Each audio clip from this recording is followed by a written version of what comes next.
Good evening. Welcome to tonight's Forest History Association of Wisconsin webinar. My name is Don Schnitzler. I'm a member of the board of directors for the Forest History Association. And I want to thank you all for joining us tonight for what I think is going to be a very interesting talk. Hoisting Pulpwood, a century of hoisting operations on Chequamegon Bay, 1872 to 1972. Our speaker, Tom Stanley, describes it as being part history and part memory.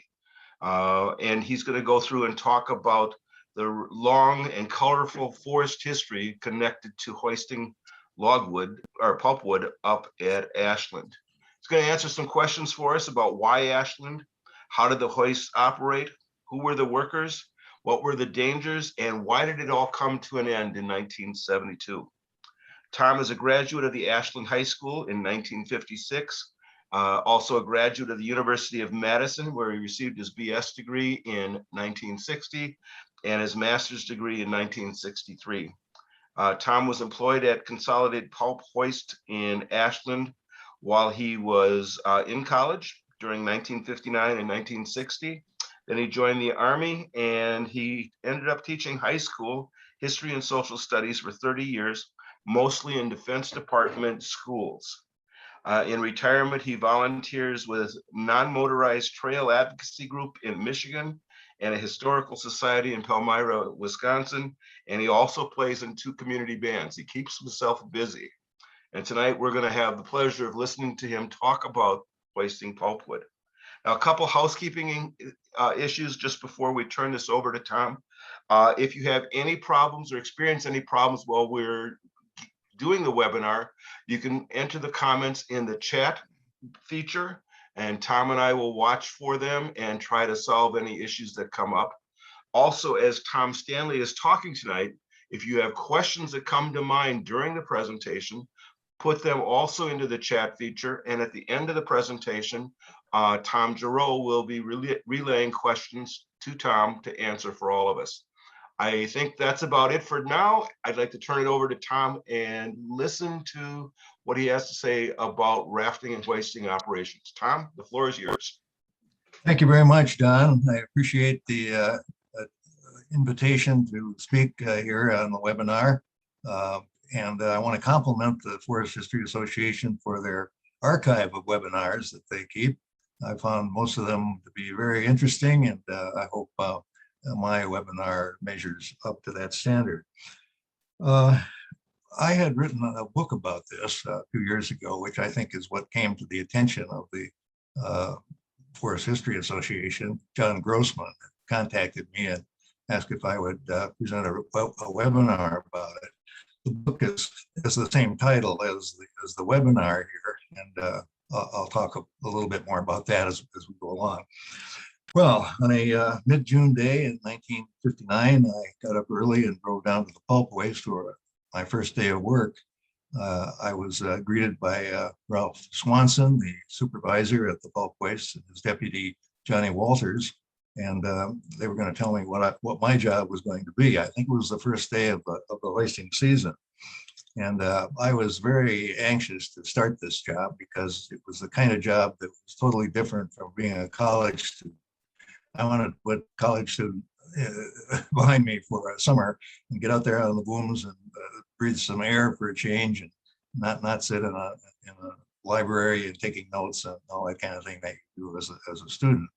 So I was disappointed to find out that Ralph said I was going to be a clerk in the office there. I didn't want to be a clerk, so this led to a protracted period of negotiations. I didn't have any cards in this thing, of course, but I did get them to agree that I could be a clerk early in the morning and do routine paperwork. And it usually took about an hour, as it turned out.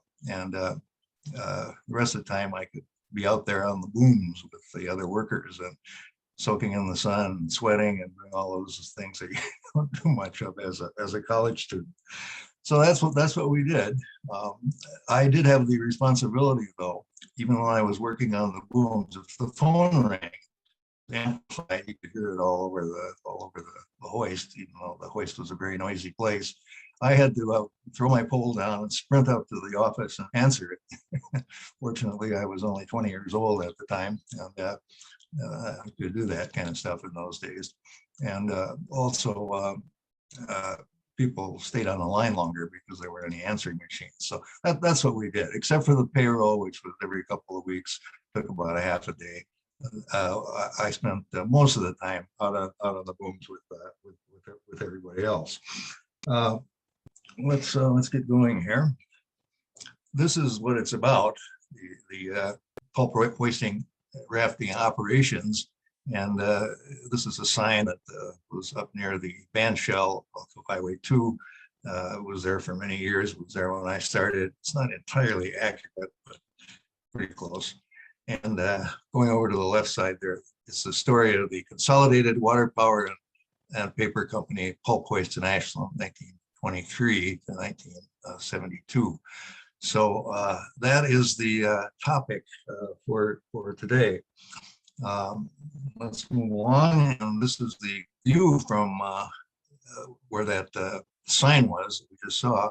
This is the pulp hoist. It's over here on the right-hand side. Actually see a little bit of the hoist sticking up, and there's quite a bit of wood in the storage basin there.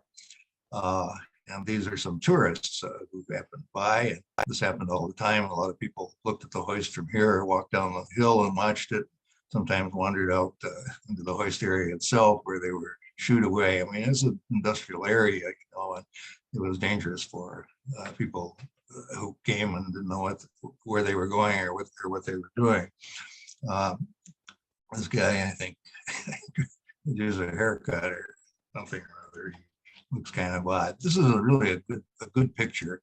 It shows about half of the storage basin, I would guess. And there are a lot of things in it. Of course, there's actually a hoist going on at the time, and hoisting has already been done. This is late in the morning or late in the afternoon, or middle of the morning or middle of the afternoon, when about 6 cars would be visible over here. And this is the office place. These are the booms sticking out. See them there. We'll get to those in more detail as we move along. Ashland Bayfront, somewhere around 1965, I think, only one over dock remaining. Used to be, well, at one time 4, and they were gradually dismantled. This one finally bit the dust in what was it? So only about 5 or 6 years ago. But the key thing here is the storage basin. This is the hoist over here. This is the old commercial dock in Ashland.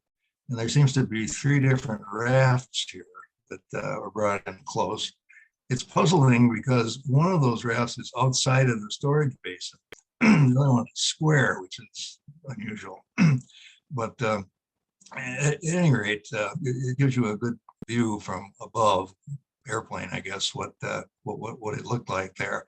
I think this was probably taken before the hoisting season actually started. They brought some of the rafts over from northern Minnesota and or Canada in the earlier days, and they had some extra ones here, and pretty soon the hoisters would start getting rid of those all of that wood. Let's get back to the wood itself. Most of you know a lot more about this than I do, but there are a couple of points to make. I think I'll go over pretty quickly. A very small watershed, Lake Superior. This is the only part of Wisconsin that drains into Lake Superior, and there are no major streams going into Chequamegon Bay itself. And logging generally, of course, proceeded from south to north, and the Chequamegon region was the last to be logged. But you'll notice also that most of the vegetation types, most of the different types of trees are present in northern Wisconsin, around in the area around Wisconsin, Chequamegon Bay and westward toward Superior. The greens are the mesic forests, and the oranges are tall pines and so on. The black is the taiga or boreal forest that's found really only in any great amount here in northern Wisconsin. So when logging arrived in the Chequamegon region, a lot of the rest of the state had been logged off, and all of it would happen at the same time in the Chequamegon region. Railroad arrived from Wisconsin Rapids and Stevens Point in 1877, started a boom and so on. And so there was a lot of activity around Chequamegon Bay in the years following that. As I say, around Chequamegon Bay, everything happened at once. The boom in the 1880s to around 1910, and then began to fall off a little bit. It's interesting to look at the statistics from the U.S. Census in this period. The greatest number of Ashlanders, according to the census, was in 1900, and every year after that, with the exception of the World War II years, Ashland has lost population.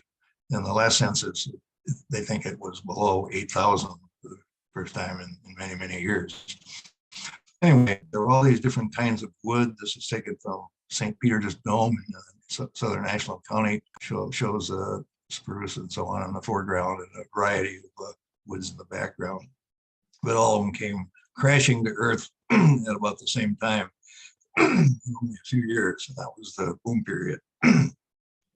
This era coincided with the shipping of iron ore from the Pinokie and Gogebic ranges here. Ashland was the port for that. And that was all taking place at the same time. In addition to that, there were brownstone cliffs all the way around the western part of Chequamegon Bay. And this is where, in the area where the ice caves were on the north shore there. And this was mined in great amounts, as a matter of fact.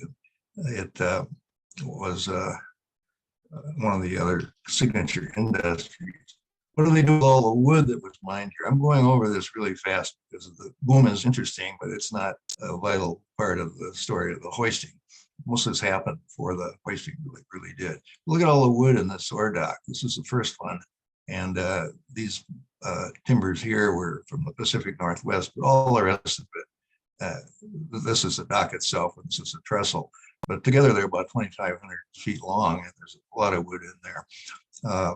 The main frame of the Nori mine points out that a lot of wood went into the mines.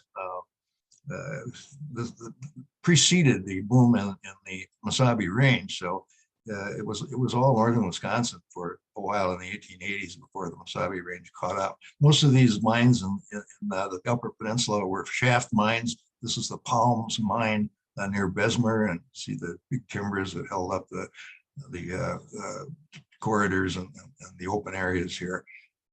Up where you can get these little railroad cars down in there. These mines were typically 3,000 feet or so below the surface up on top. Railroads were big in the area. Railroads burned wood in the engines, some of these old ones like this. Later they switched over to coal. And railroad ties, a lot of railroad ties were produced in this area, and in this era, I should say. And you may wonder, how many railroad ties to a mile? Many of you probably know that. I didn't when I started research on this. About 3,500 railroad ties per mile. That's a lot of wood. Pilings were often used, mostly hemlock, tamarack, some cedar, I guess.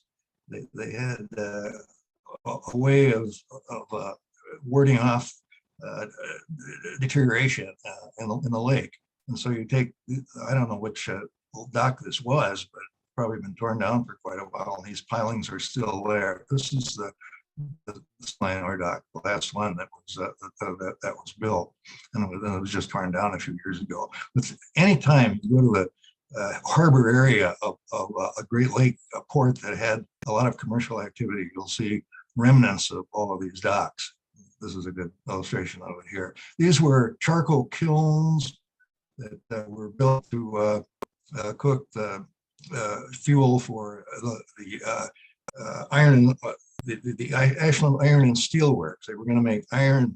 They were going to make steel products. Well, it turned out that they didn't. They ended up sending the ore down south rather rather than pig iron or whatever. But in any case, it was part of the boom. I'm going over the boom very rapidly because it's not pertinent to rafting and hoisting. Brownstone building, one of the last in Ashland standing. City Hall, beautiful. This is a great story of the Prentice monolith, which is being obscured by me and Don and Tom.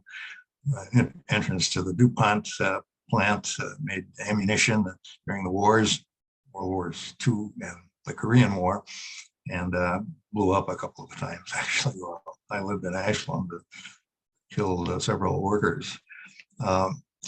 This is the blast furnace. Did I say that? The remnants of that are still visible. This is the Parish Ironworks that was built on the far east side of Ashland.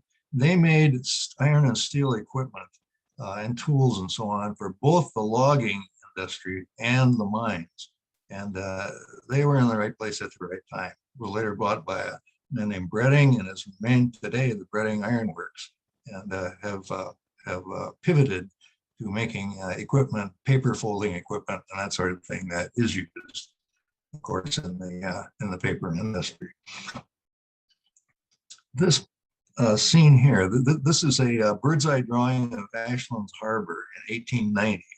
If you're not familiar with these bird's eye views of Wisconsin cities and other states too, I think, go to the website of the Wisconsin Historical Society. Most of the cities have them. You can blow them up, you can move them around. It's really a good way to get a sense of what was going on at a particular time. 1890, the middle of the Ashland Harbor here, the central part of Ashland. This is Ellis Avenue that goes up, bisects the city into east and west. I bring this here just to show you the manic activity that took place during the boom period in Ashland. There were actually 12 sawmills. Most of what you see here are sawmills, I think. I found 4 places where I think there were log storage basins. Here, here, here, and here. The rest of the dark, I think, is probably just the artist's way of showing the movement of the water, or the wind, or whatever. But and look at all these boats moving around down here. Now, this, of course, is not a photograph; it's an artist's conception, more or less. But it gives you these would all run.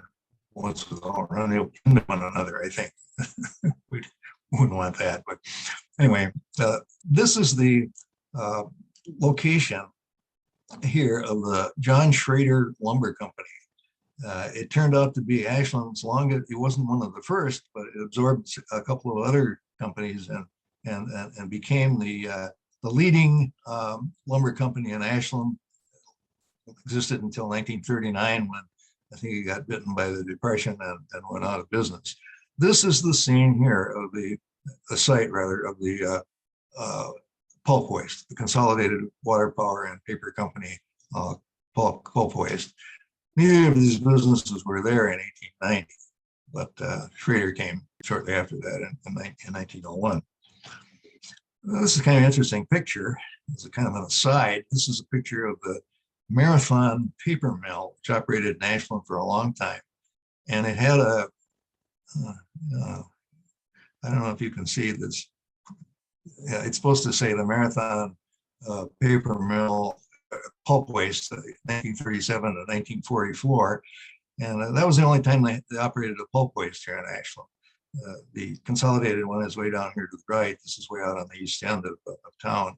And in the era when the Marathon hoist was operating, it was about the same size as the Consolidated hoist. Most of the time, the Marathon hoist or the Marathon company, paper company, used logs that were brought in by rail. Well, this is an interesting point. I used to think when I was growing up as a kid and seeing a little bit of what went on down on the bayfront, and reading in the paper about the Tug Butterfield bringing in a new raft of logs and so on, I thought this was a unique experience. That probably we had the only pulp hoist that any wood hoist that ever existed, and I was very wrong in that. I found out that because the most efficient way to move wood is by water, any commodity, actually grain or coal or limestone or whatever it is, best way to get it there if you can, it doesn't take too long. If you don't care how long it takes to get there, is to move it by water. And I found out that wood has been moved by water all over the world. If you Google it, you'll find examples from Japan and Sweden and so forth. And not only all over the world, but at all times, from time immemorial. My goodness, that was a surprise too. Listen to this. My servants will bring them down from Lebanon to the sea, and I will make them into rafts to go by sea to the place where you direct me. And I will have them broken up there, and you shall carry them away. And then you shall accomplish my desire by giving food to my household. That is from the Bible, 1 Kings verses 5 through 9. And the man who said that was King Solomon, who ruled between 970 and 931 before the Common Era. It's a long time ago. The trees involved there, the logs, were the famous cedars of Lebanon. This is a shot of a log raft, different kind, of course, than the ones we use in Lake Superior, but this is going from the state of Washington in the Pacific Ocean all the way down to Southern California. That's what it said. I've forgotten what this one is, but it's a little earlier era, of course. A lot of rafting on the Great Lakes. Most of it was local from woodlots on the same side of the lake. That was true even in Ashland. Rafts could be towed all the way from Okanagan and the UP, base of the Keweenaw Peninsula and so forth. Some was across Lakes Michigan, Huron, and Superior. This is our topic, of course, is the Trans-Superior rafting. In Lake Michigan, Green Bay was a center of activity, but it wasn't as big a deal because the numerous shoals and shifting currents made the operations difficult. You couldn't raft up the Fox River because of the locks and so on. You had to have kind of skinny, no, never mind. In Lake Michigan, as I said, it was a center of activity. They had a lot of tugs operating up there, but Lake Superior rafting was more extensive and long-lived, and that is actually what we're talking about here. So we'll go on. Two companies that played a major role in our story. One was the John Schrader Lumber Company, as you saw. Came to Ashland in 1901, lasted until 1939. It was the most successful of all companies. They had operations in other parts of the country, Tampa, Florida for one, and all over the place. They made a full range of wood products: lumber, lath, shingles, hemlock bark, railroad ties. Very little was wasted. They were known for their efficiency and for their effectiveness as a company. When it came time for them to raft logs across Lake Superior, they established their own base in Schroeder, Minnesota. Why would a man named Schrader establish a town named Schroeder? Well, I was puzzled by that. I attempted to say that they just talk different up there, but I think it's because they do. They pronounce it Schroeder in Minnesota. We pronounce it Schrader. There's no value one way or the other to either of those terms. It operated until 1939. They overlapped with Consolidated from 1923 to 1939 because Consolidated came in 1923. They had begun as a paper company. First, they were just a water power company, but then they became a paper company too. Let's start a paper mill, take advantage of the dam and the power generation here. Eventually, Consolidated established its North Shore base at Sugarloaf, Minnesota, began rafting in 1923, and they had 50 years of rafting until 1972. It produced many paper products. It's best known for its partnership with Life magazine. I'll see a couple of covers from Life toward the end of the show here.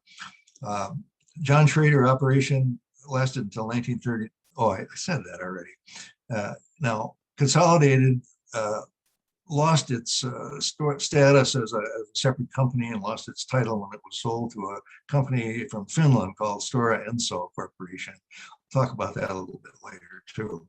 But that was the the end of the company. But actually, when rafting ended in 1972, Consolidated was still very prosperous.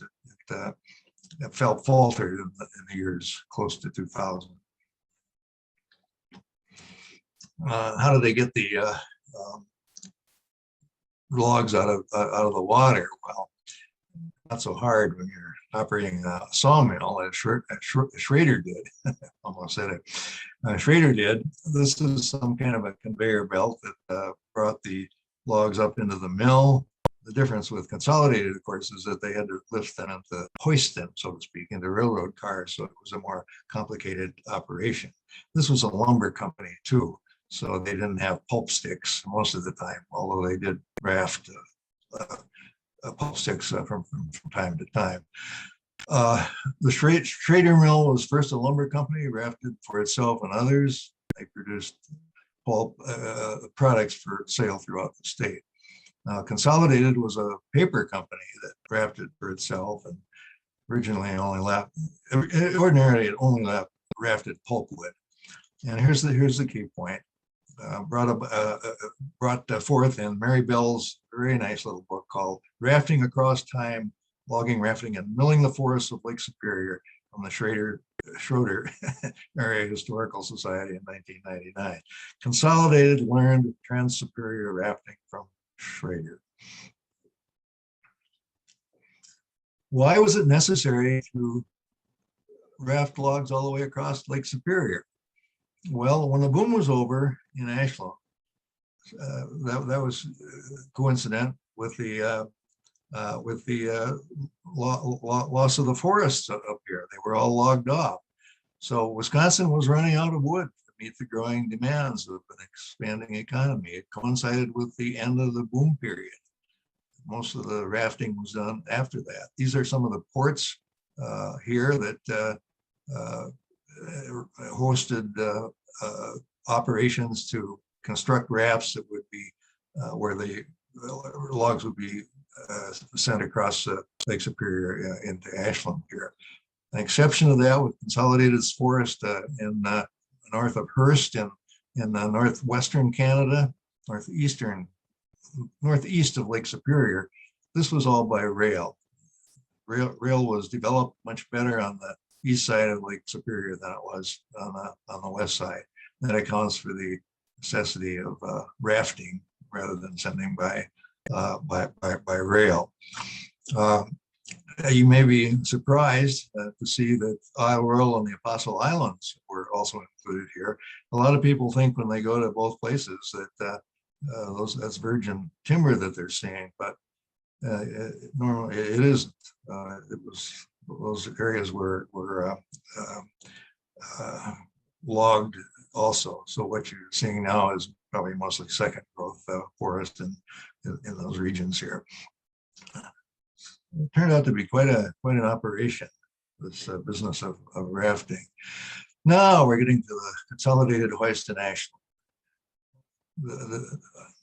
I put this in a kind of a blue color to indicate that it was cold out there, just like it is right now.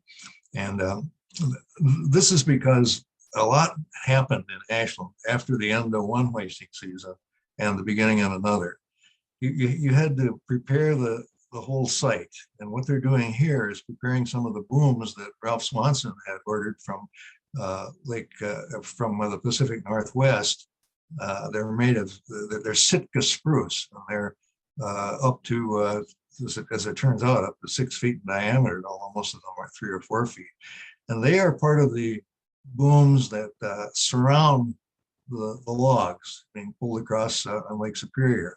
There's a lot of trimming to be done that drive the stakes into the logs so the chains can be attached and so forth. This man is John Scullion. This was in 1959, by the way, the year when I started, 6 months later. And they're measuring the logs, and they'll be ready to go by the time the season starts. And we actually see any hoisting. This is called the fitting out phase of hoisting. and very important. Couldn't be done without it. This is taken in 1960. This boom log is 21 feet long, 6 feet in diameter. They took this picture, I guess, to show that it was the largest log ever shipped in the state of Wisconsin. Now, these are men who all worked, of course, at the pulp hoist when I did. I don't know much about Jim Hoagland, but John Hobbs was a great character. He did most of the jobs there one time or another. And he comes up again later on in the program here. This is Benny Lecheski. Benny is the hoister. He also works on the crew and the fitting out part of the process. And I think he worked, both of these guys worked in the woods at one time too, as a kind of jobbers or something too. This is Steve Hesmovich, another signature man at the hoist. He was there for many years, and even in 1959 he had been there. In 1960 he was there for quite a while. Look at the size of that log. There weren't any pulp sticks that are going to get over that, I don't think. Now let's go to the North Shore. Sue and I, Sue's my wife, went up there in June of this last year, and I'd been on the North Shore several times, but I'd never stopped in at Sugarloaf or Schroeder either. And it was very interesting to visit there. You should go. It's a very scenic area to begin with, and there's some interesting things to see at both of these locations. Now, the tugs towed the booms, the empty booms, up to the North Shore. It's about a 24-hour trip. And at the North Shore, there was a crew of about 15 men that piled up the pulp sticks in this fashion. And it looks like they have a kind of a crane or something to help with that. And over here, there's a chute, which you can't really see in this not so good photograph. And they would drop them down into the lake from here, as you see in these pictures right here. Kind of dramatic scene here. And a friend of mine named Alan Weberg, whom I met at the pulp hoist, as a matter of fact, who also worked on the Tug Butterfield, said that the sound of the logs hitting the water off of this chute, pow, pow, pow. He was very dramatic about it, so I thought I should too. And they would be assembled into a raft. This was called watering the logs. Over time, Sugarloaf became Consolidated's most important and eventually the only North Shore port. By the time rafting ended in 1972, they weren't using any other ports on Lake Superior. Everything else had been shut down by that time. Now, how do they assemble the raft? Wonderful shot of Sugarloaf Cove. You see the chute up here. There's some piles of wood ready to be sent down the chute, and a raft, sub-raft inside the main cove here. The opening to the cove is out of the picture, just over here. Now, how did they? This is Grand Marais, by the way, which has some sub-rafts in it too, and that was the second longest operating port for pulpwood out of in that period. So in the early days, rafts often contained several kinds of wood, peeled or rough, separated into sub-rafts, all done on the North Shore. And I should put this in here too. It was intended for different companies. This was not so much pulpwood, I don't think, although it probably was for pulpwood as well. I know it was. And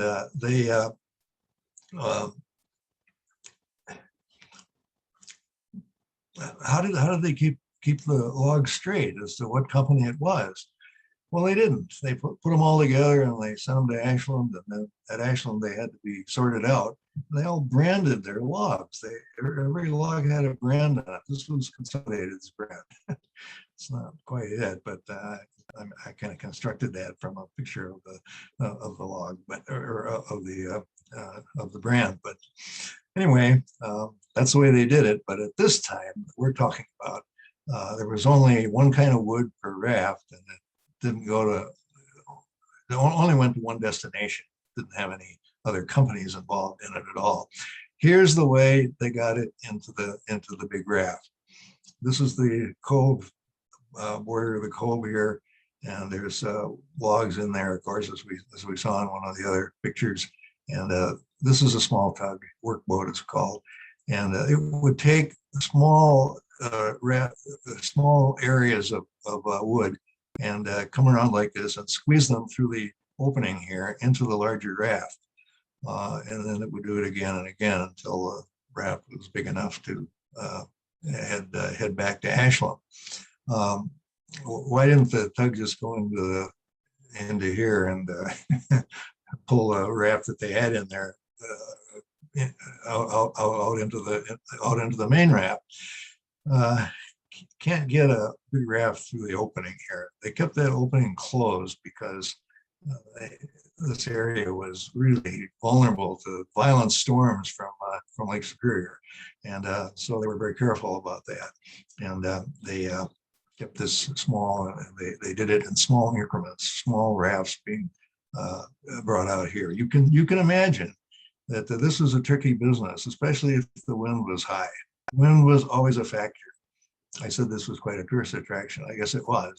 I never witnessed it, but a lot of people showed up to watch and see how this was done.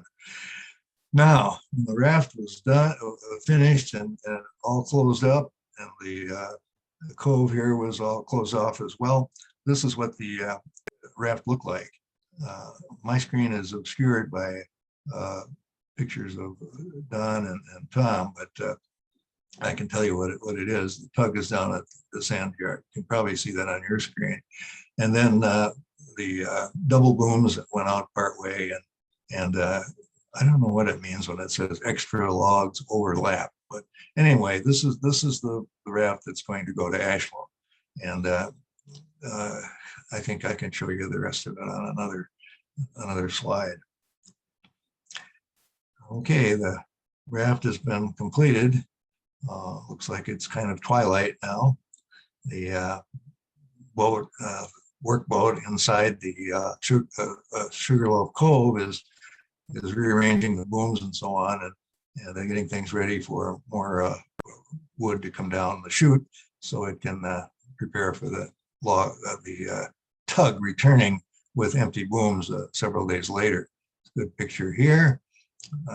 This right here, you can't see it on this picture, but there's a light that sticks up on a tall pole. It was called a June bug, and the purpose was to try to show the tug. Must have had somebody always looking off the stern of the tug to see which way the raft was trending. That was the idea here. My feeling is that this was pretty tricky business, especially during a windstorm or something. Here's the story here. The rafts ranged from about 3,000 cords to 17,000 cords. Now, a 17,000 cord raft exceeds the capability of the Ashland storage basin to hold it. It is a huge raft that must have been extremely difficult to control. They had to travel more than 60 miles on Lake Superior, at least 30 of which were open water. And the tugs didn't like open water very well because storms can come up so quickly. And as we said, that they had to do this in all kinds of weather. They didn't stop for rain or wind or snow or sleet or anything else. There were very few warning devices, especially in the early days. They had foghorns and they had lighthouses and things, but they didn't have ship-to-shore radios or ship-to-ship radios or anything like that. And very, very difficult, I would think. There may have been oarboats, and there were sometimes oarboats in the area, and commercial fishermen present. Very hard to keep track of all this stuff. What could go wrong? I mean, well, this looks like a pretty easy journey across there, and probably was most of the time. But quite a few things actually went wrong. Why Ashland? I'll say more about what went wrong in just a couple minutes, but why Ashland? Well, because it was in a surreptitious location to receive those rafted logs. Look at the geography of it here. This is Sugarloaf. Let's just take that. over here to the Apostle Islands was 30 miles or so. And it was another 30 or 32 miles into Ashland from there. But the idea was to get into the shelter of some of the Apostle Islands. There are 22 of them altogether. The ones you see here, this is Madeline Island, Basswood, Hermit, Oak, Stockton, I believe. But you could use the shelter. You could get shelter from the wind by using the islands effectively. I think that would be difficult too, because moving through the Apostle Island in a windstorm, it seems to me would be a nightmare. There's plenty of room in between the islands to take care of the raft, but if it starts going one side or the other, I would think it would take a tremendous amount of skill and daring and guts, I think, to do that. Well, here's the raft. This is a pretty good day. A fairly small raft, I think. I love this picture. I think it's really good. But as we pointed out, some of the trips were very dangerous and harrowing, as a matter of fact. As in all aspects of rafting and hoisting, the wind was key. There's a question for you. When the tug is pulling a raft, which direction of wind is most problematic for the whole operation? Now, if the wind is coming from this direction, from the front of the tug is going to have a tough time making any headway, because the wind will act against the tug and the raft. And sometimes they didn't make any headway. I don't know a case where it actually pushed back into the raft, but I suppose it could have happened. How about from the side? This side or this side make a difference? That's problematic too in some cases, because the raft can get way out over to one side or the other. I would imagine they would have to kind of tack back and forth to make progress in that situation. You have to know exactly where the raft was and then pull straight on if they possibly could. Or the wind coming from the rear. That's good, isn't it? I mean, you get a tailwind, it float right into Ashland. But it's problematic because sometimes it catches up with the tug. And I imagine they had to do some innovative sailing to keep any kind of control over it. Slow to start, hard to stop. Pulling a raft is a tricky business. That's what Mary Bell said in her book about the Schrader operation. And Alan Weberg said the wind and current control the raft. And Tom Mackey, who worked on both the tug and the hoist, has become a friend. He agreed with the assessment here. Tom was the son of the captain of the Butterfield, so he worked on the tug for a while, and then he also worked at the hoist, and he was a great source of information to me, very helpful in getting me information for the book and then for this webinar as well. Fred Mackey was a cousin of Tom's, and he worked on the tug also. Tugs traveled when things were good, about 1 mile an hour when pulling a raft, 3 or 4 when they were pulling the empty booms. How did they get the raft into the storage basin in Ashland? I never knew how they did this. I mean, I lived in Ashland all those years, from in the 40s and early 50s. I had no idea how they did it. You could see the tug out in the bay. Maybe you could see there was a raft coming in and so on, but you couldn't tell what was really going on. Even from the hoist itself at ground level, you couldn't really see what was happening. Well, what happened was the Butterfield would make a pass back in this other direction and slow down, and then the workboat here, maybe the Cole or the McDonald or the Timberland or one of the ones that worked out of Ashland here, would come along like this and capture the raft and pull it in and tie it up right here. And then the tug would double back and they'd deal with the booms later and so forth. This is a sea rice coal dock here that we pointed out earlier in the show. So that's the way they got it into the storage basin. There's no wood in there right now. These are the 2 booms that stick out. It's pretty good detail in here. So they're ready. Maybe this was the first raft of the season. I don't know about that, but It certainly could have been that way. You don't have to read all this stuff.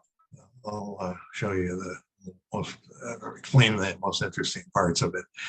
A pulp stick is 100 inches long, 8 feet 4 inches, just big enough to go inside the width of a railroad gondola. At first, the minimum diameter was set at 8 inches, but later reduced to 6. I can tell you from my work on the pulp or on the booms that we didn't like these small spindly logs. They were very difficult to round up and control. They were always getting out of line. This is a way to put it. No one likes something that gets out of line, I guess. What's a cord of wood? Well, we always measured everything in cords, and cord of wood is spruce pulpwood, weighs about 4,500 pounds. And it took 2.2 or 2.3 cords of these in a hoist pocket, which is the size of what was hoisted and dropped into the railroad cars. About 8 pockets to a railroad car. So each pocket would exceed 5 tons. So we don't want that thing going back and forth, or any errors made in the hoisting process itself. Raft size, raft of 8,000 cords, enclosed as much pulpwood as could be carried by 400 railroad cars. It's easy to see why rafting was such an attractive option, especially on the North Shore, which had poorly developed railroads. Anyway, and these are some of John Walter's rafting and logging measurements. John was a great statistician, kept a lot of data about the pulp waste, and most of which is in the Ashland Historical Society, as a matter of fact. And Ralph kept good notes too. And I may speak to that later. This is a small tug, the coal, I think. It's rounding up, making small sub rafts they can bring into that area right around the booms. Another one of the small tugs that operated there. This picture here shows the railroad cars brought by the Sioux line. They're stretched out along the bay here. These eventually they will be lined up behind, and these will be brought down into the hoist area itself. The railroad does all that, and they get to a certain point, and then an electric motor would take the last one and move it into exactly the right position. You can't have it sticking out on one end or the other. It's got to be flush with the end of the, or I should say that, I don't know if it was flush, but it was a proper position to receive the logs that were going to be hoisted. No full cars down here, so this looks like it was probably taken pretty early in the morning. It's really a nice photograph. Looming up in the background, of course, is the Sioux line ore dock, and was still operative in 1959 and 1960. Well, these are some of the jobs that people fulfilled. I was a poler, so I know all about that. These are some polers, veteran polers in action. You can tell they're veterans by the way they're dressed. They wear, most of them wear their long underwear all summer long. Sometimes they take off the outside shirt and so forth. They never wore shorts or anything like that. But they were really good polers. Unskilled labor was certainly considered unskilled labor, paid about $1.54 an hour in those days. Pretty good, actually, for the time. Minimum wage, 1960, was $1 per hour. And you can see that they've gotten a good line going here. This guy is pushing some of the logs away, and this part is going to be pulled. They're going to close this up, and then they'll pull the whole line down to the jack ladders. I was very amused by this picture here. I don't know when this was, but it was after I worked there. I think Steve Hesmovich is showing young polers how to do it. You can tell they have no idea what they're doing. They're just picking up the logs. And they'll learn though. This picture here is also young polers, and warm day too. They they look like they're in from Fort Lauderdale or someplace, but you can see that they know what they're doing. They're pulling that raft. Only one old guy in the picture, and that's Ted Than, who's there for many years. This picture here shows the jack ladder. It's not operating because it's after hours. And this is Tori Stroshane, president of the Ashland Historical Society at the moment, at this time. And Tori's down there after hours checking things out. They wouldn't let her come in there as a civilian during operating hours and so on. We know this was about 1970 or 71 because of the new crane that came, that was purchased about this time. And that replaced the old steam hoist. This is a diesel crane that was considered a real improvement to the operation. But these logs are all perfectly in order, and that's gonna be a good pocket there. Steve Hesmovich, met before. He, as I say, one of the great characters. This is what the end of a pike pole looks like. Most of you are interested in forest history. You know all about pike poles, but these were pike poles here that the polers were using, and they use them to spear the logs or hook the logs, or in this case, you can use this blunt side to push the logs away. These polers became very skilled. And I know when I worked down there, I thought working with a group of veteran polers was really a pleasure. Those guys were good workers, and they didn't speak at all. they just pulled. And were there any dangers here? No, there weren't any dangers. I don't think anyway. I never heard of a poler getting injured for any reason. Didn't have to wear a hard hat or anything, although Steve is in this picture, but a lot of trash wood in here. Polers didn't have anything to do with that. But as I say, a good group of polers was a pleasure to work with. One hazard was that sometimes you could fall in. You could fall in the lake. And no matter how noisy the hoist was, it really was. There were a lot of moving parts, a lot of things going on at all the time. Whenever a poler fell in, everybody knew about it. Everybody would turn toward the guy and give him a rough time as he got out of the water. I was so happy never to have fallen in. These are pocket men. I don't have many good pictures of pocket men in action. This guy's got a problem here because this log is coming up from this side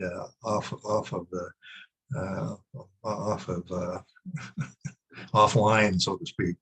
And this poler and is a partner over here that you for some reason can't see. And they are keeping these things straight before they are hoisted. These are the hoisting chains that come down here, and we'll see more about that in just a few minutes. Another really good shot given to me by Tom Mackey, and shows the storage basin and trying to get the logs up to the booms, floating booms here, where they could be brought up to the jack ladders over to the right here. Wind was the key for boatmen, polers, hoister, and the loaders too. So I didn't stop, and the tug got the logs in here. What happens if the wind is coming here from the lake? Well, it means that this area here, the logs are going to be pushed in toward this boom and pulled away from this boom. You can even see a little bit how that's happened. And so it was very tricky when the polers had to reach for the logs, or whether they had to fend off the logs, they couldn't get the line formed. They let the boatmen know about it. It's just it was boatmen, and then it was the people working these. I don't think you can see it on this picture, but there are winches here that help to control the logs as well. A lot in this picture.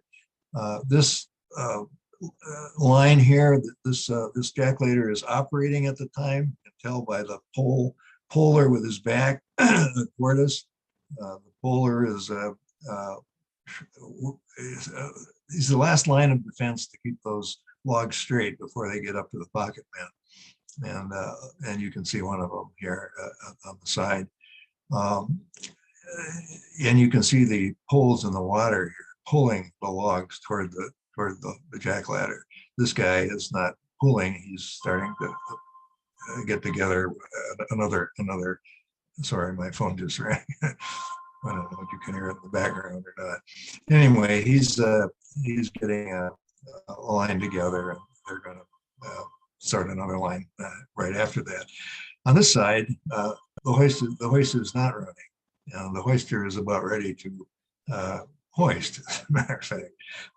They're getting the line ready to go, but you can tell they're not straining to pull any line. They're just collecting logs, and they'll be bringing them up to the jack ladder. I hope I don't say too much. My wife said before we went on today, don't give them too much information. I hope I'm not doing that. This is the hoister's cabin. Benny Lecheski was the hoister for many, many years. In this scene here, the pocket is about ready to be hoisted, it looks like. Taut chain here, and on this side, maybe those still have to be attached. I don't know, but it looks like this one's is about ready to go. Maybe a few more to pop in there. Benny Lecheski was, as I said, there for a long time. Here he is hoisting a pocket, and these guys up here are the loaders. But he's got to try to get this straight, and the loaders help him by sticking the pocket with their pike poles and straightening it out, and then he releases it into the car. And here's a picture of Benny, kind of a close-up, and I think this looks like a Hollywood publicity shot. Benny's bathed in light, and he looks like a matinee idol or something. But Ralph Swanson was just effusive in his praise of Benny Lecheski. He said he never made a serious mistake hoisting, never let the hoist knock anybody off the platform, or never released it too quickly, or anything like that. He was a professional hoister, very good at his job. Now, could the loaders be in danger? Well, they sure could. And there were some loading accidents in which that happened. And one guy fell off, not while I was there, but fell off the platform and broke his back. So you had to be very careful. In this picture, they're not all wearing hard hats. And I think they did when I worked there. So this was probably a little bit before that. Okay. Here's another shot of the loaders helping the hoister out and getting in at just the right spot. And here is the fireman, the guy that kept the steam up for the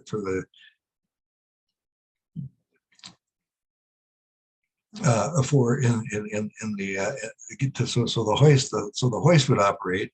His name was Oscar Plyer. He was 76 years old at the time. He's standing out here at the privy with his turn, I guess. The privy didn't have any running water, so what happened in there just went down to the lake. But Oscar was very energetic at 76. Sometimes Ralph had to run out and tell him to stop because he kept blowing the valve all the time. You could hear it all over the hoist area when that happened. This is John Hobbes, you met before.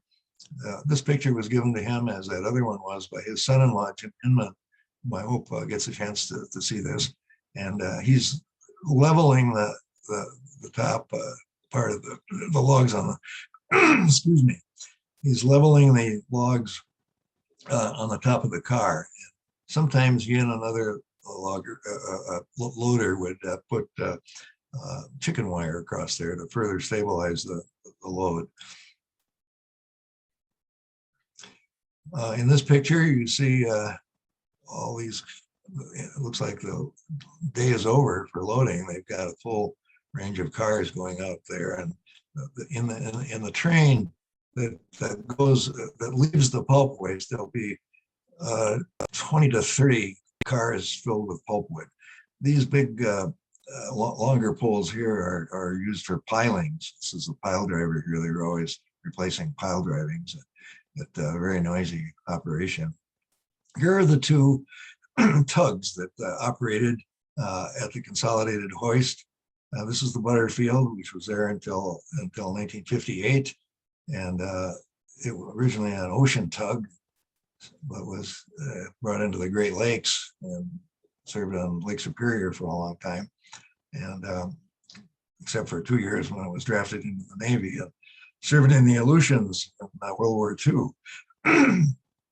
But most people that worked on a tugboat here at the Consolidated Hoist worked here. After 1958, it was the John Roan, and both of these are still, they haven't been scrapped. The Butterfield is renamed, and it's in the Door County Maritime Museum in Sturgeon Bay, and the Selvig, the old Roan, was active until just 2016. This is Tom Mackey. I told you about Tom before. He worked on the hoist and also on the tug Butterfield. Tom doesn't live at home anymore. He lives in Michigan with his daughter and wife, and they were kind enough to send this picture of Tom. We hope he's watching today. This is him next to a painting or maybe a photograph of the tug Butterfield, and he has a shirt on that says tug Butterfield. And a cap that says Door County Maritime Museum. So Tom has obviously been there. I've got to get up there this summer. I've never been there. But thanks, Tom, for all your help in getting this together. And I hope you're able to see this at some time or another.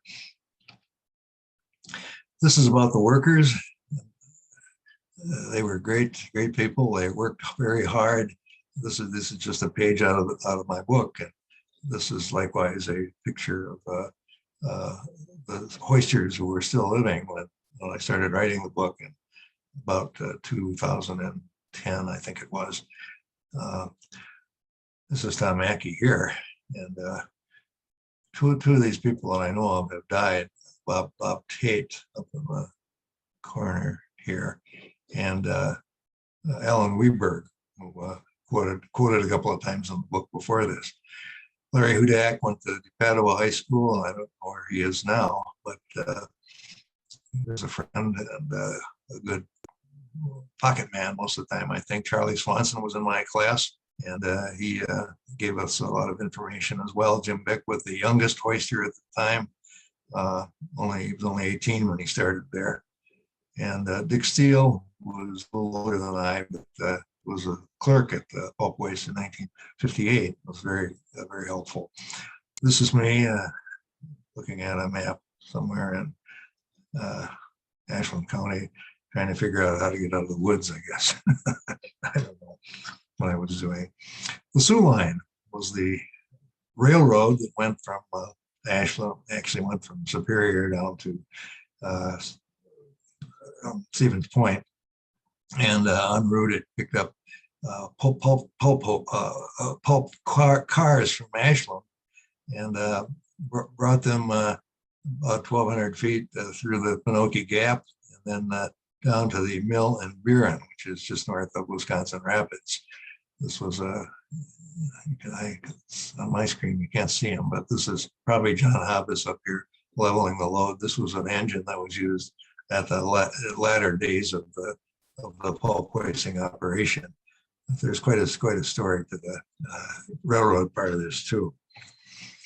Oh, loading averages and records. Consolidated shipped 2 million cords of rafted logs in its 50 years of operation. It had an epic aspect to it and the cumulative accomplishments, I think. Only port was 62 consecutive years of trans-superior rafting. That included the years of Schrader too.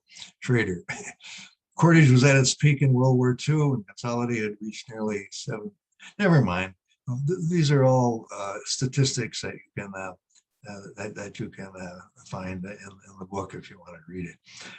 But I do want to say something about this. The record for one day was set July 8th, 1971. 36 cars were loaded, one every 15 minutes. An amazing accomplishment, well appreciated by me, the author. Participated in setting a previous record of 749 cords in 1959. John Walters had come out to the hoist at the booms and announced to everybody at the beginning of the afternoon shift that we were doing really well and could possibly set a record. And then right before the end of the day, he came out again and said that we had set it. The place went jubilant. These guys don't make any money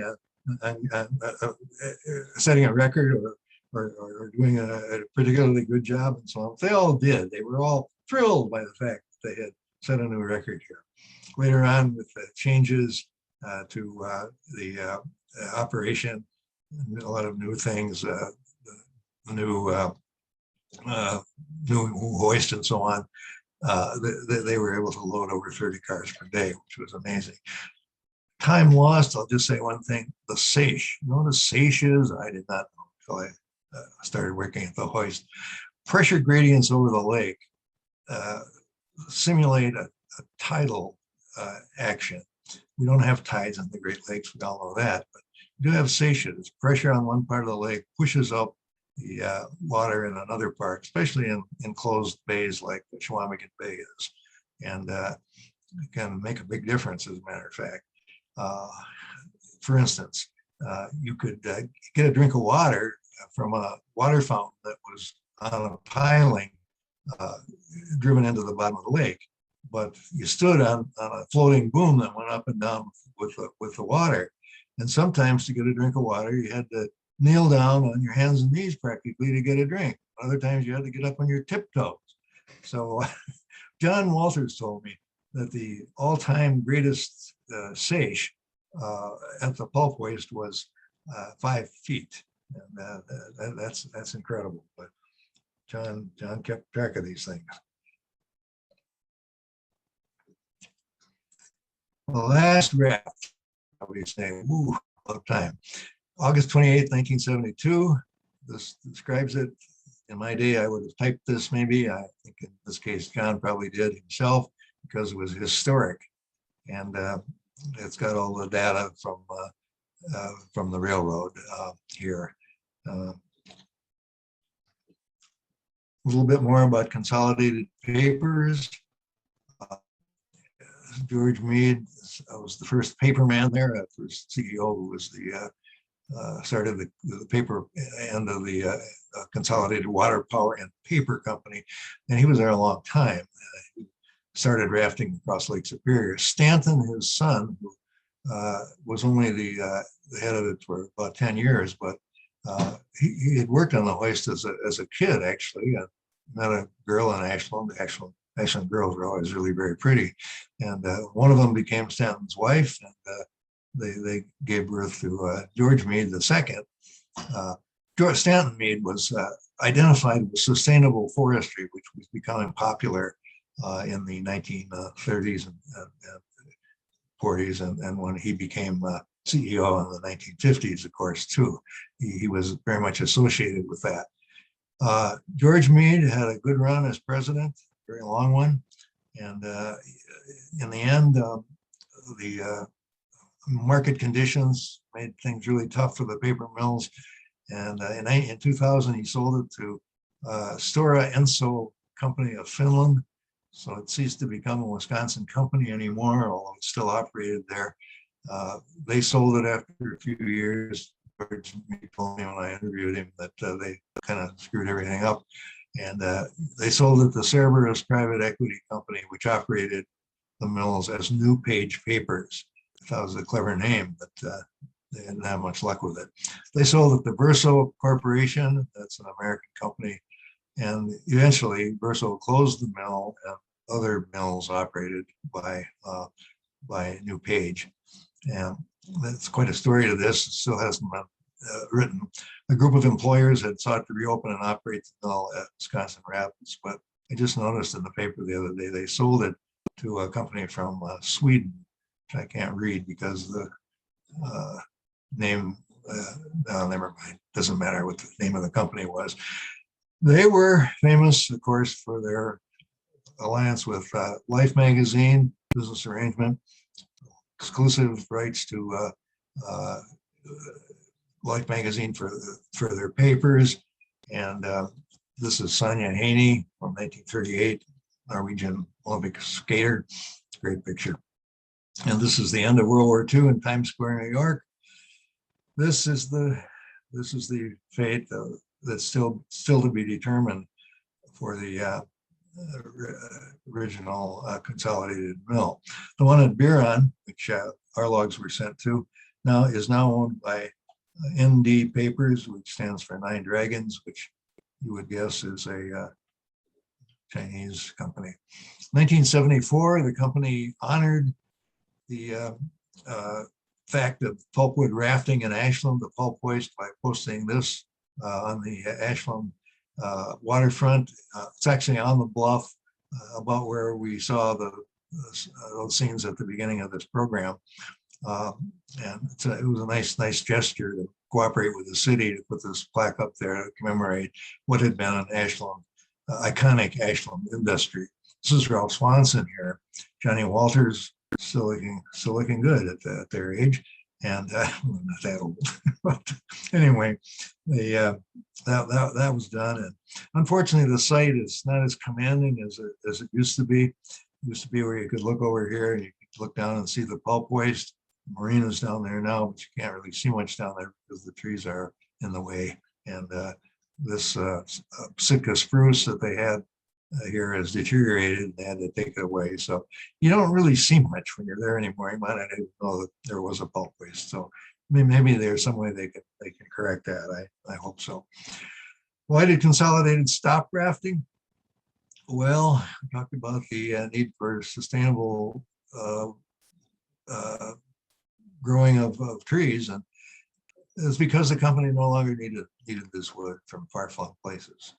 The sustainable trees for tomorrow was paying off, in a word. But it was kind of ironic for Ralph's career because he was so associated with the pulp hoist in Ashland, quarter century, more than any other man. He made it work. He had wonderful workers and a good assistant and so on, but Ralph was the man. In later years, in his company after 1974, he went to the timberlands, was a timberland supervisor in Wisconsin Rapids, and his job was different too. It was long-term strategic thinking. He worked to continue the policies set forth by some of his predecessors. And here's the story. Only homegrown trees grown in a sustainable and ecologically sound manner be utilized. There would be no longer a need to raft logs. Now, that's was good for the company. It was good for the planet. Wasn't so good for the pulp hoist, of course, but that's not a knock on Ralph. Ralph did his job well, all the way through his life. Okay, what do things look like more recently? This is from the website. I did not take this. There's still, you can still see some of the fittings that were pounded into the basalt rock Sugarloaf Nature Center.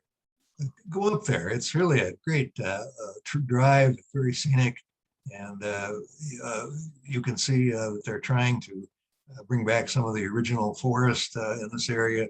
That's what the Sugarloaf Cove Nature Center is all about, but they also tell you a little bit about pulp hoisting as well.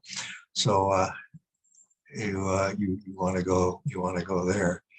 I don't think that's a Schroeder though. It isn't. That's a few miles from Schroeder. You can go to the Cross River Heritage Center at Schroeder, and you can see it's a very scenic place, and they have a nice little museum there. And like Sugarloaf, enthusiastic docents that can show you around and so forth. This is the whole pulp hoist site, buildings in the Ashland Marina, photo taken from the balcony of the Chequamegon Hotel. Still a beautiful place, very, very placid compared to what it was. I say that Marina is a much more genteel occupant of the site. If you want to learn more about this topic, which is a little obscure as far as forest history is concerned, but it's pretty interesting. You can read these sources here, go to these sources, and you can get a hold of this by contacting the Ashland Historical Society or taking a screenshot maybe of it. And this is the picture of the cover of my book that I'm kind of hawking here, as you can see. If you want to buy the book or find out more about rafting and hoisting, contact the Ashland Historical Society. And mercifully, this is the end. It was the end of the day, more or less, here when this pocket was being hoisted. it was the end of my day coming home from a hard day at the pulp place. Thermos and lunch pail in hand. So thank you so much for viewing this webinar. Good evening. Thanks for the presentation. It was wonderful. I enjoyed it very much. So we do have a few questions in the chat here, and we'll start addressing those. I always enjoy asking the questions because I get to sneak in a few of my own, but we'll start off with a question from Dan Hedstrom. Let me look here. Hold on a second. So is there a preferential side up for the boom logs?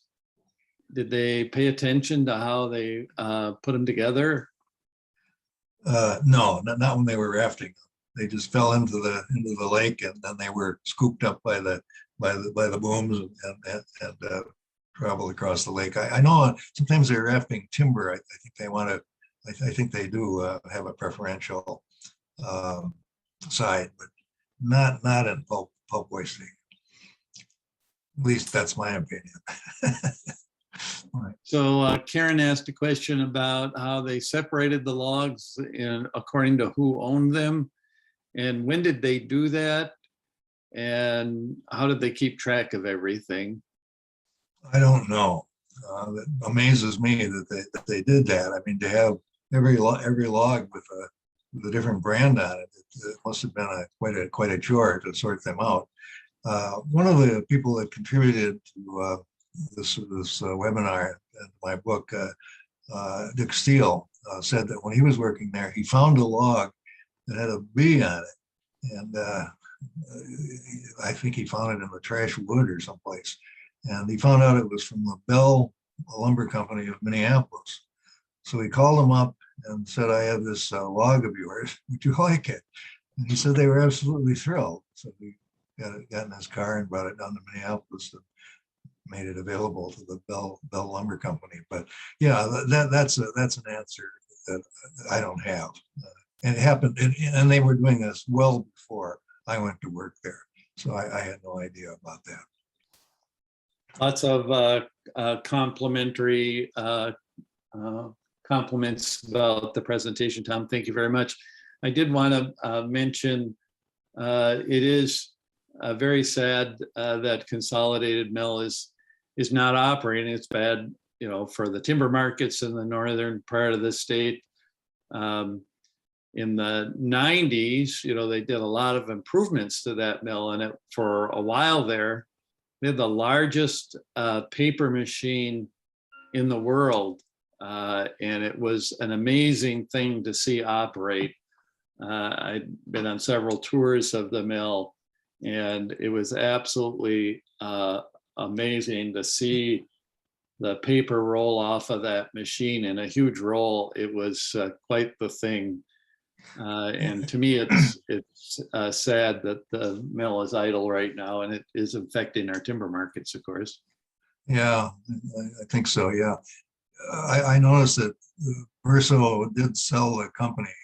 Did I say that in the presentation? I didn't know if I skipped that or not.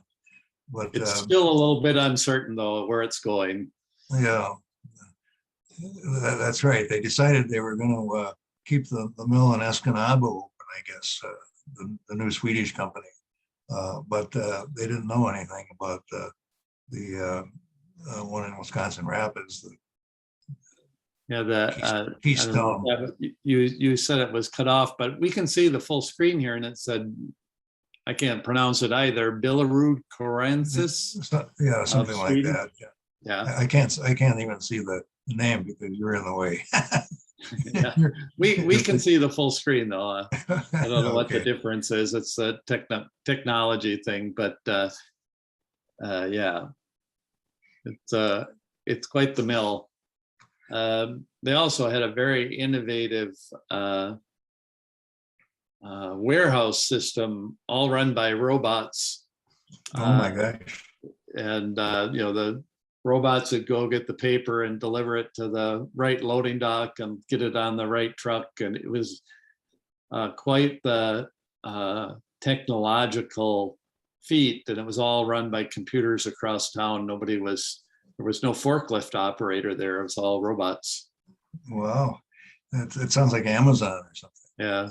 I suppose they would have had robots running the hoist in the day, but they had you instead. Yeah, they probably would have. I don't think a hoist could, I mean, a robot couldn't pull, though. Pulling was a very intricate operation. You got to be really skilled to do that. I have no idea.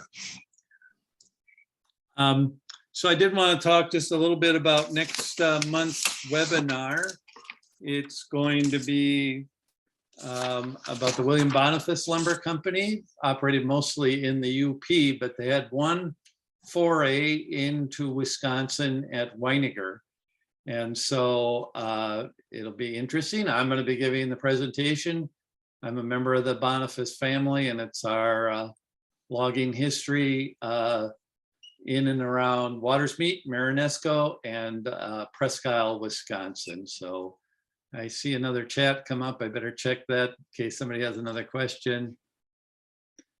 Oh, someone asked how old you are, Tom. I think that's kind of a personal question, don't you? Yeah. It's I am 83, and I was just reflecting on the fact that it's hard to do these things, to sit and talk to yourself for an hour. I talk to myself all the time, but I'm not usually talking to anybody else while I'm doing it.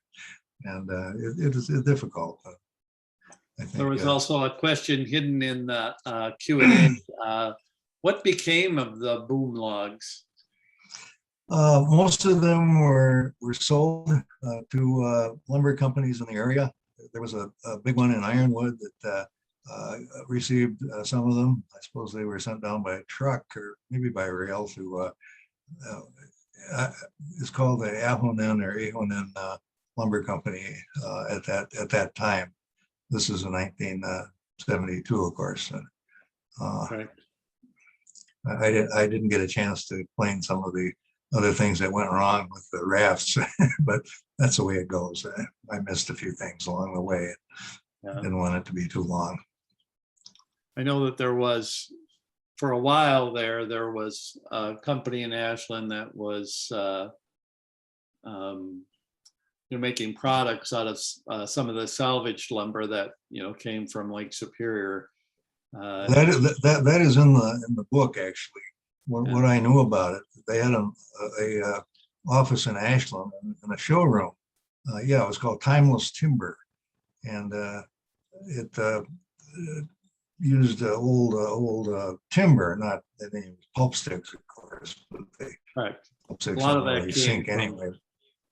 A lot of that came from pilings and stuff that were salvaged. And the bottom of the bay too. They actually had techniques of floating those logs and taking them in, and it seemed very, very promising. I thought I actually bought something there when we were there on one of our trips, but that showroom isn't there in Ashland anymore. They still have a website that's downstate someplace, and it isn't clear to me what's happened to the company there, but the wood was wonderful. All right. We'll see you all next month, the third Wednesday of the month.